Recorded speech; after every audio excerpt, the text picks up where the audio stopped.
Hello everyone, the Chrissy B Show is here once again to help you look after your mental health and well-being.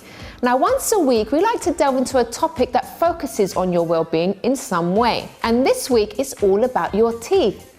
We've got dental expert Camila Stevens of Elleven Dental Clinic here to talk about how to look after our pearly whites. Ursula Jones and Nicola Noviello will be showing us how we can go from drab to fab with their great makeover and styling tips. Ursula will be talking about what makeup works best for hooded eyes, and Nico will be showing us the latest hair trends. We've also got Marie Ndow here, who's been through some serious anxiety and depression, and she will be telling us how she moved past that. And the talented Maisie Berry will be here performing her original song, Love is Raw. Lastly, Alex will be here to demonstrate his top stretching tips, and I'll be telling you how to deal with panic attacks.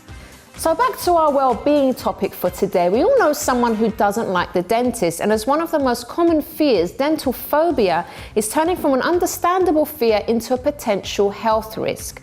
According to a survey done by the British Dental Health Foundation, 36% of those who didn't see a dentist regularly said that fear was the main reason. But when you consider how important the mouth is for our bodies, what is the cost of succumbing to this fear? Approximately 29% of us suffer from regular dental pain, and nearly half the population are unhappy with their teeth, particularly with discolorations. The problem isn't getting better, and with a 20% increase in children being admitted to hospital with tooth decay between 2010 and 2015, are we being too lax with our oral health? Well, let's see what you have to say on Twitter. Greta thinks dentists get bad reps. She said, the truth about root canals, they are not bad like they used to be. Dentists get a bad PR about them, but unfair. Shannon reminds us of the difficulties dentists go through in medical school. She says, dentists while in dental school have to dissect a full human cadaver from head to toe. Keon is sharing a sentiment I feel most people share. They say, personally, I hate going to the dentist, but I love my dentist, they're all great. Alex isn't convinced, saying the only people who love the dentist are dentists. And Katie shares this picture with us, adding her own opinion of "and dentist" too. It's okay, Katie, we're here to help you conquer that fear. We also asked why you don't like going to the dentist, and Ryan says, because it is so expensive. Well, I think we could all benefit with a little more explanation, so here to help us understand a bit more on the importance of oral hygiene is dental expert Camila Stevens.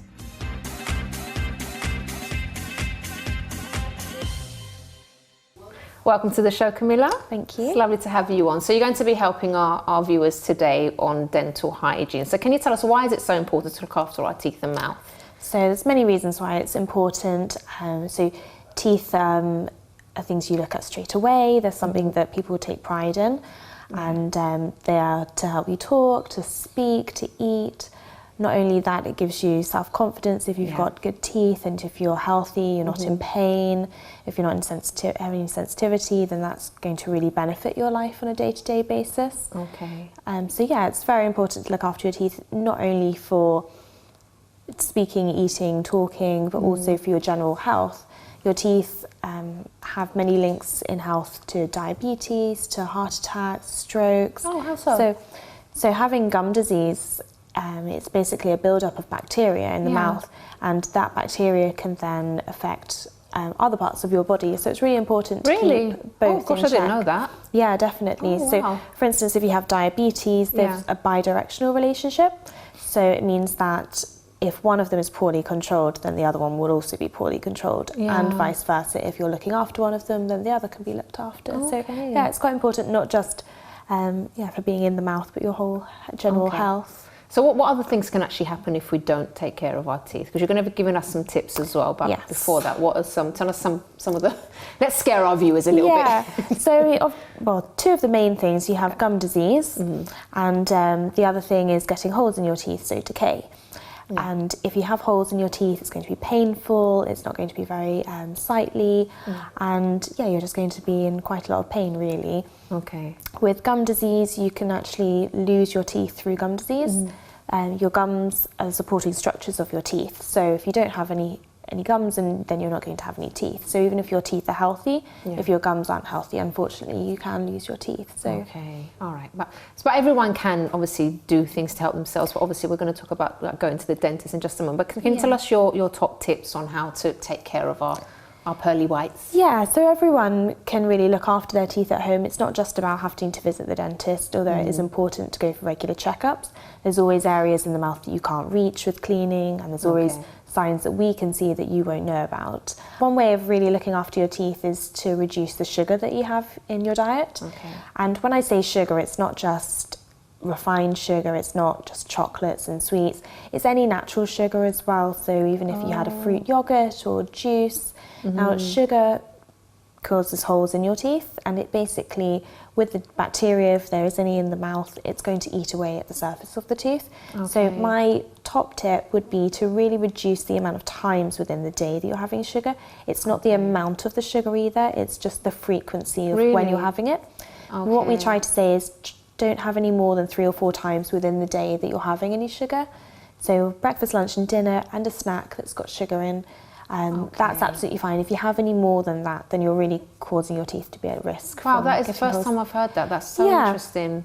And it's not the amount. So I always say, if you're going to have a bag of chocolate or anything, have it all in one go. I know it's not good and you'll probably feel a bit ill, but it's better for your teeth to have it all in one go than if you had one every half an hour. And that's the same with fruit, because I normally tend to eat my fruit or smoothies, anything like that. If you're having smoothies or fizzy drinks, it's best to have them through a straw. Try and not sip them throughout the day as well. Between meals, what you're really wanting is water and any safe snacks. So you can have some plain popcorn, cheese, crackers, anything that's not got sugar in basically. So it's just about reducing that amount of time. But generally, what you're really wanting to do is have a fluoride toothpaste. I always recommend a fluoride toothpaste. Fluoride is going to help strengthen the teeth. It prevents you from getting any sensitivity, prevents holes in your teeth. So it's really, really crucial to have fluoride. All of your main brands in the supermarket that you can buy, even own branded ones, are very good. They've all got fluoride in. What about the teeth whitening toothpaste? Are they bad for you? It's not that it's bad for you. I just personally wouldn't recommend wasting your money. Really? Yeah. So unless you go to a dentist or a hygienist and you have professional whitening, then you're not going to get the same results. You're kind of spitting your money down the drain, I think, because it's just not strong enough. There's really strong regulations with whitening and making sure that it's legal, basically. So fluoride in the toothpaste. Fluoride in your toothpaste, so that's helping you not getting any decay and helping prevents it. I can't talk. That's okay. Prevent sensitivity. I really recommend electric toothbrushes. So electric toothbrushes remove a lot more plaque that we're trying to get rid of each day than a manual toothbrush can. And you don't even have to spend a lot of money on an electric toothbrush. There are very reasonable brushes out there that do a very good job. So that's I did have an electric one, then I threw it away because it got a bit old, and I've been using the manual, but I was like, I should ask whether like the electric ones are a lot better. I kind of got bored with it, I don't know why. So I really recommend it because they're moving at thousands of times per minute. If you can think about what your hand can replicate, you just can't do that. So it is really important to have an electric toothbrush. You can be quite slack with an electric toothbrush because it is doing all of the work for you. All right. And what your next tip? So next tip would also be then to be cleaning between the teeth. So not only do you need to have an electric toothbrush and be cleaning properly on the outside surfaces, you've got those surfaces between the teeth that just you're not going to get with a toothbrush. And that's a build-up of plaque there and bacteria, so that's where you can get lots of problems. You can get gum disease and holes in the teeth there. And is that with flossing only or anything else? So you can floss or you can use little brushes between the teeth. My recommendation for that would be to come and see a hygienist and find out for you personally what's necessary. Some people have spaces between the teeth, some people don't. So each person you have to really tailor the needs to. It's not just a rule for everybody that they'll do this or they'll do that. And also it's more technique over anything. So a lot of people will floss, but they're just not flossing correctly. So how do you floss correctly? I'm thinking, I wonder if I'm making mistakes. How do you floss then? A lot of people just basically seesaw between the teeth. And what you're wanting to do is really hug the floss around the tooth. So I always tell my patients, hug the floss around. So pull it to one side, go up and down the tooth, and you're really wanting to get underneath the gum. So it's a little bit of a technique. I'm doing it wrong. But it's easy to correct. And those so you just kind of pull it around and just you go want to up.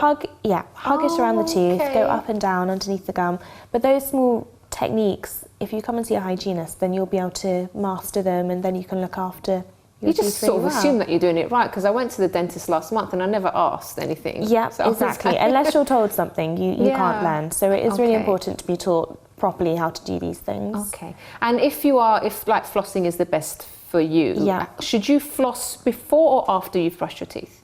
It really doesn't matter, to be Okay. very honest with you. And I'm quite, I don't really mind when my patients floss, whether it's in the morning, whether it's the evening, whether it's after lunch, afternoon, Yeah. whatever fits in with your day. If you're going to make it convenient for you, then you're going to floss. Okay. If it's at the end of the day and you're tired and you want to go to bed and you just can't be bothered, then it just hasn't happened throughout the day. Okay.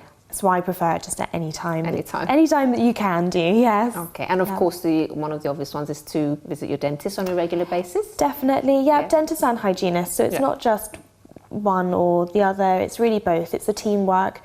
Dentists often look more at the teeth and other aspects of the mouth, and whereas a hygienist will more look at the gums, and it's a real relationship between the two. So it's good to see but both. for example, when I go to the dentist, I just assume it's the same thing. It's the same Yep. person. So I'm seeing one person. I mean, there's always two in the room, but I'm just seeing the one person. Don't they do both then? So if you're seeing the dentist Yeah. always has a nurse, and Yeah. the nurse is helping. Yeah. And then there's somebody else, the hygienist, who will then clean the teeth and the gums, make sure they're nice and healthy also. Okay, all right. But sometimes it's the same person, right? I'm just wondering if I'm getting my teeth Yeah, no, cleaned properly. the dentist can clean the teeth Okay, also. all right, yeah.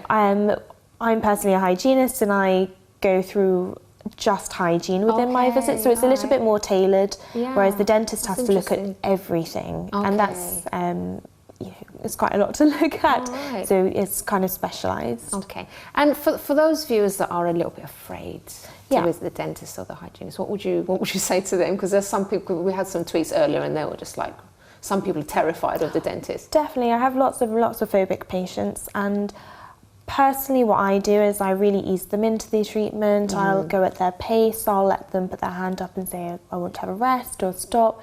It's about having a relationship with your dentist or your hygienist, Right. and really making sure that they're comfortable. The patient needs to be comfortable. Yeah. So if you can find a dentist or dental practice that's going to give you that, then that's probably my best tip. If you're not feeling comfortable within the practice, I would maybe change practices, because if it's not for you, dental treatment can be a little bit scary, a little bit of an anxiety problem for people. So definitely to be in a comfortable situation is really key. Well, thank you so much for your advice today. It's That was all right. great. It was lovely Thank you. speaking to Pleasure you. to meet You too.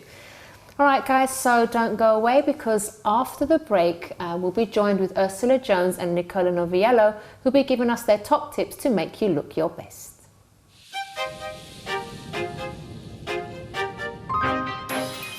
Welcome back to today's Chrissy B Show, everybody. So now it's time to talk to the lovely Ursula Jones, and she's going to be giving us some makeup tips. And after her, we do have Nicola Noviello on, who's going to be telling us about the latest hair trends. So first of all, welcome to the show, Ursula. Hi. How are you? Really good, thank you. I know she's feeling a little bit under the weather, but she's a trooper. So yeah, she's going to do really well for us. So tell us, what did you have for today for us? Talking about hooded eyes, Okay. so it often gets asked with clients of mine.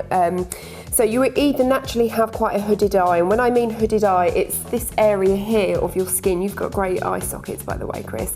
But people naturally have them, or as the skin matures, this part of the eye tends to droop down. So it's just about where you would place your eyeshadow and just make your eyes pop. So go through some tips. I would always say, if you have a hooded eye, or you find this area, the more mature you're getting, is drooping a bit, make sure that you always prime your eyelids with eye primer. Okay. 2 reasons why: it's going to stop creasing. So you know that telltale line that you might get, you tend to get it more when you have a hooded eye because of that creasing, and this stops this, and this is great for making the true colour of the eyeshadow stand out. Okay. So for example, this one I use on you. So this is a great base colour, and then you can apply colour on top. Okay. And this one that I was showing, it's a lovely neutral colour, so any colour that's going on top, it's really going to highlight the colour, and it's going to stop that line. You tend to get it after sort of an hour or so, but this will take you through the night. Okay. So yeah, always prime your lids. When you have a slightly hooded eye, where you would normally place eyeshadow is here. You don't have that natural crease. So the best way is to get your little compact mirror, and when you're applying eyeshadow is to look down into the mirror and apply it this way, as opposed to directly doing it here, and that's just stopping you packing too much colour too far here on the brow bone. So you're kind of looking in and you're finding that natural crease. I don't know if you can see here with mine, and then that's when you would blend the colour outwards. Okay. Then I always say avoid any kind of glitters, really heavy glitters. You want matte colours, because glitters are just going to reflect it and it's going to look like it's too much going on in that area, and plus when you blink you're going to notice it, because if the hooded eye is covering that area, you're not going to see it, you're going to just have a dart of colour here and there. So you want matte colours, quite flat colours. If you do want to have a little hint of something, you can get brilliant, you know, like a sparkly eyeshadow, all these pigment colours, they're just beautiful. And what you would do is just pop that here, just a little bit here. So, you know, when you blink or close your eyes, it's just picking up the reflectments of the glitter. Okay. Avoid heavy eyeliner, so you wouldn't want to go round your eye here too much and underneath with a kohl or a gel liner. What I would recommend is you use a powder, because it's softer on the eye, it's just not going to look as harsh, especially when you're blinking. You don't want to have that shock of colour, so it's really going to soften that area. And I always talk about these. Chrissy hates them. We have a fight every time I do her makeup. But always make sure you curl your eyelashes, because it really is going to open up your eyes. They look a bit of a scary device. Medieval. But they do. But honestly, that, you know, what you would do is look forward, get your eyelashes in the. Make sure you're not pinching yourself. Hold. And then gently release them upwards, because if you just clamp them down, you're going to end up with a real square curl of an eyelash. So you want to gradually build that up. Okay. Coat some mascara, you're good to go. But I always talking about, you know, you're getting the eyeshadow right. Invest in a good blending brush, because this is you can use this for all sorts of things, but it's brilliant. If you've put too much eyeshadow in, you can just blend it out again. Lovely. And lastly, quick extra tip is these individual eyelashes. So you can pop them from where your pupil is to the outer corner, and it's just really going to lift your eye area out. Okay. So not the whole way across. No, I think that if you do it all the way across, it's going to really make your eyelids look heavier than they need to be. You just want to lift and keep everything looking upwards. So you just want a nice little lift in the corners. Yes, that's my tips. Thank you so much, my darling. Welcome. And we'll see you again next time. Thanks for having me. Thank you. So now it's time to talk to Nico. So welcome back to the show, Nico. Lovely to have you back. Lovely to see you again tonight. So you're going to be telling us about some of the latest hair trends that are coming out now. So there's about 8 of them, isn't there, that you'll be going to Yes, with us? 8, yeah.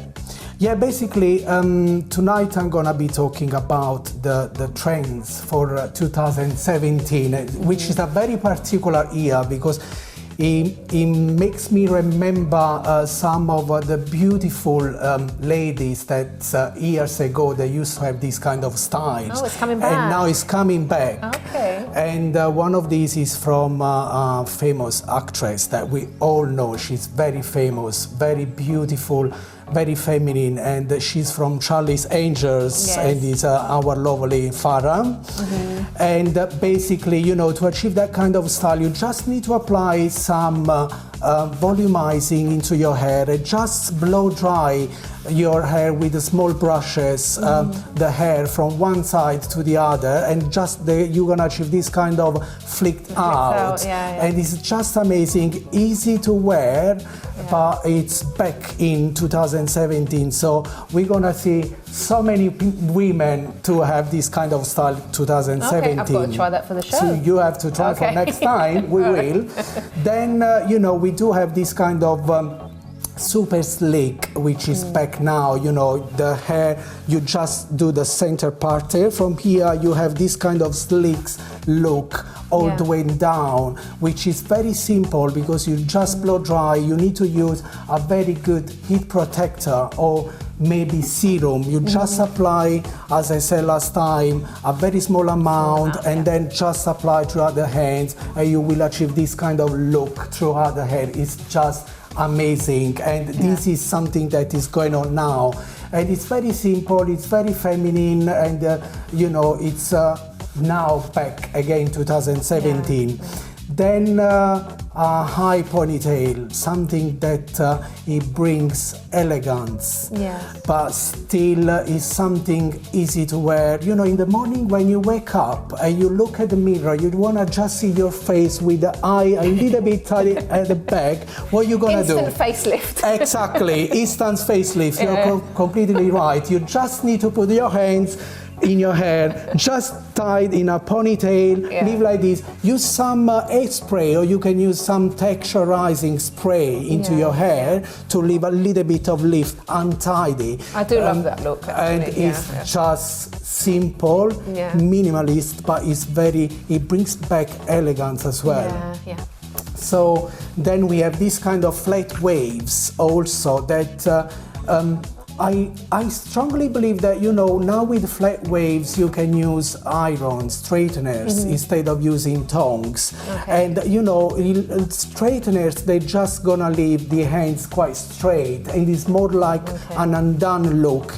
With the tongs you probably achieve more glam, but with the straighteners you're just gonna play with them, you're just gonna put some texturizing or dry shampoo, a little bit of volumizing, shake your hair through, and you're gonna achieve this kind of undone look, which is really, really nice. Then we have, like, you know, an haircut I really like. It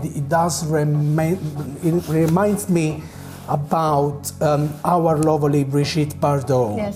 You know, this kind of big hair with a little bit of volume here on the top, but also this kind of fringe that is split at the middle, and it goes all over. It's just amazing. This is something that now 2017. Oh, it's so nice to know. Yeah, and in fact I remember a while ago I was looking after our Charlotte Tilbury, the makeup artist that now she's well known in the world.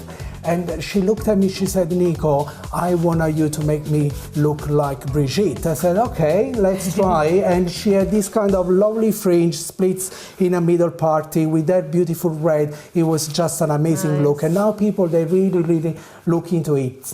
Finally, we have this kind of look for men. You know, now men, they're very particular. They want to look more... they look after themselves very well nowadays, and they spend lots of time to the hairdresser, and they want to make sure they achieve a really good result with their hair.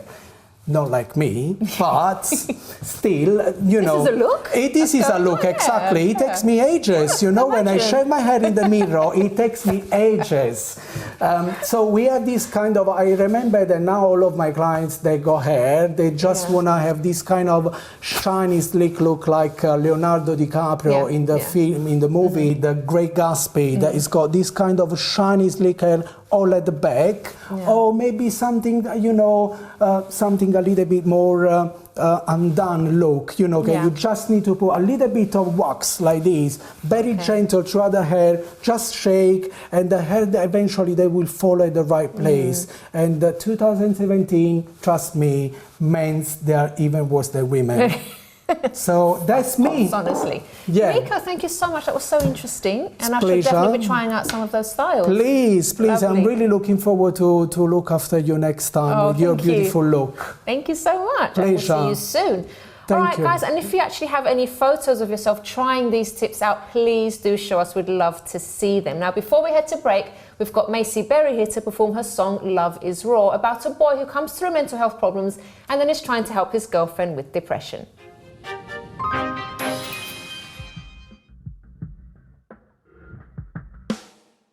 Two voices in my head and one body. Am I just completely gone hoping somebody direct me to the sun. And I can't fight it anymore, I'm no longer sure. 'Cause deep inside me I decided that I want more. Something like sweet and warm, I can't ask for any more. Your love is raw, is raw, is raw. Something like sweet and warm, darkness just won't let me go. Your love is raw, is raw, is raw. I'm just a little fish in this big blue sea, yeah. Lost in this ocean of monstrosity, yeah. And currents not fresh, I try my best, try to keep it off my chest. You're different, yeah, from the rest, but you stay on other best. Something like sweet and warm, I can't ask for any more. Your love is raw, is raw, is raw. Something like sweet and warm, darkness just won't let me go. Your love is raw, is raw, is raw.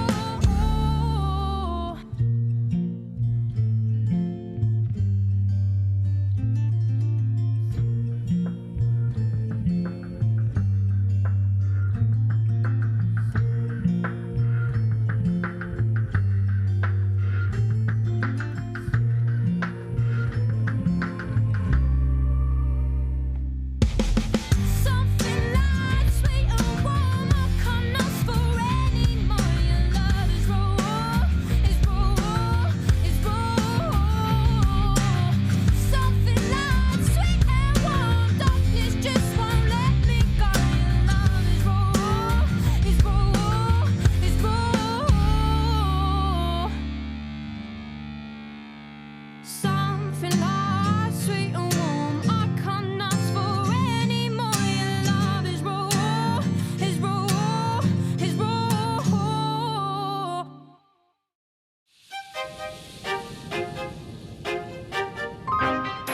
Hi, I'm Chrissy B, and my show is all about improving your mental health and being happy. Join me every Monday, Wednesday and Friday at 10 p.m. on my channel Sky 203. Visit chrissybshow.tv for more information and subscribe to our YouTube channel Chrissy B Show. You can also follow us on Twitter and Instagram at Chrissy B Show and on our Facebook page, The Chrissy B Show.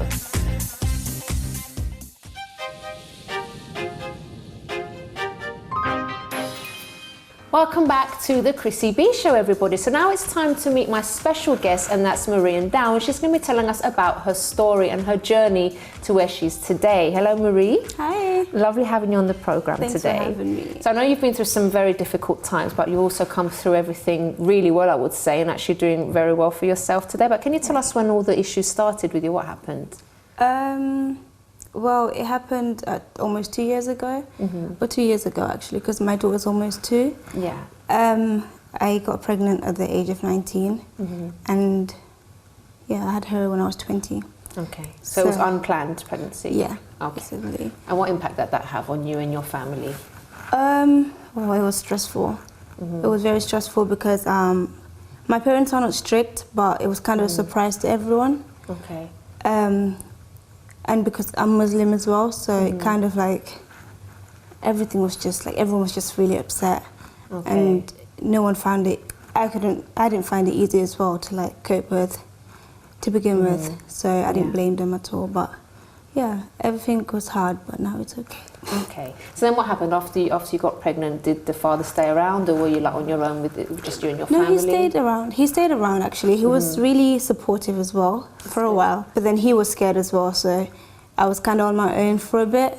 But then afterwards he came back, like after a week, he came back and accepted the whole thing and told his parents and stuff like that. So it was something that was hard, but I had him around for a little bit. Okay. But then when my parents found out and then his parents found out, things started to get a bit awkward again. So I was on my own again. And then he came back again.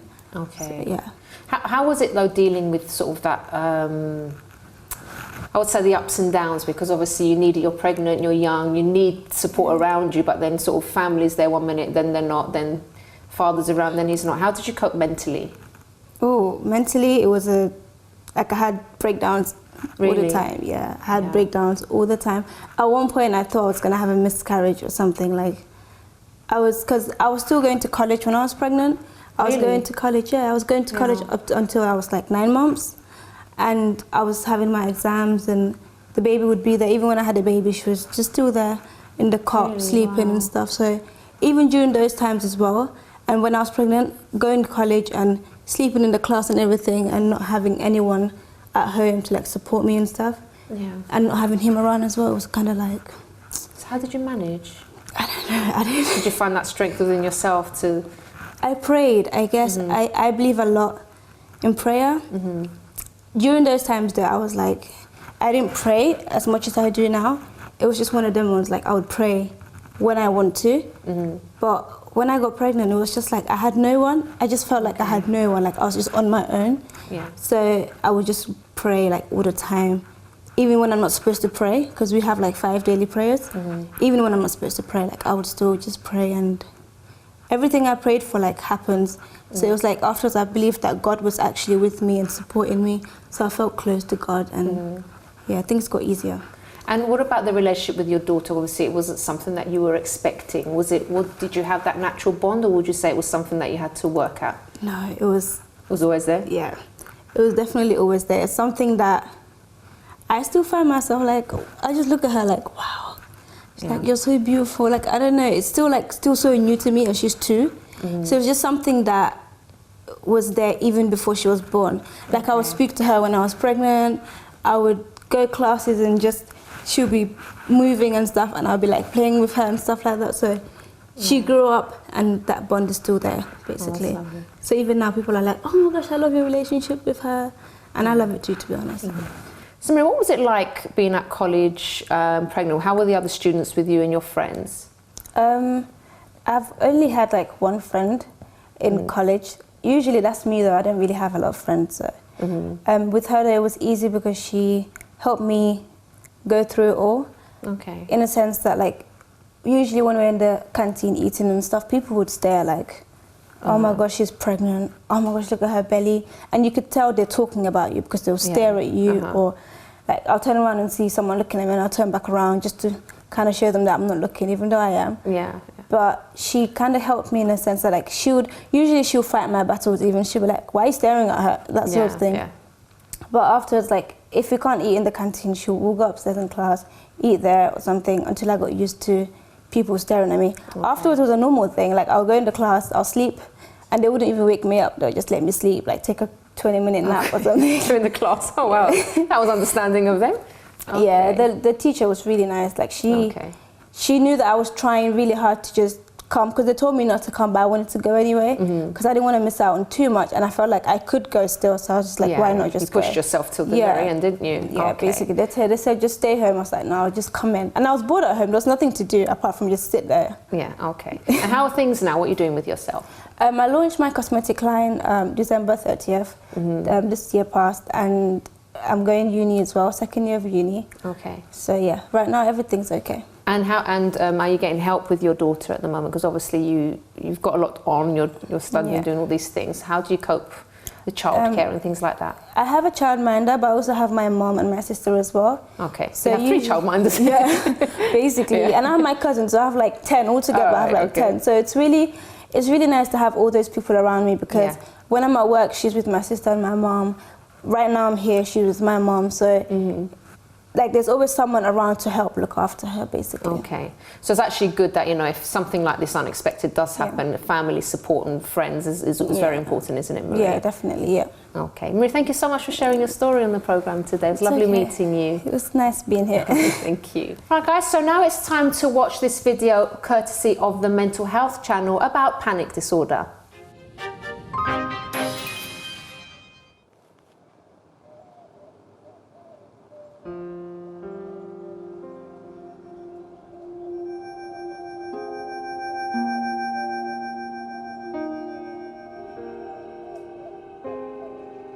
There's forest around, lots of nature, very peaceful and serene. I like being here.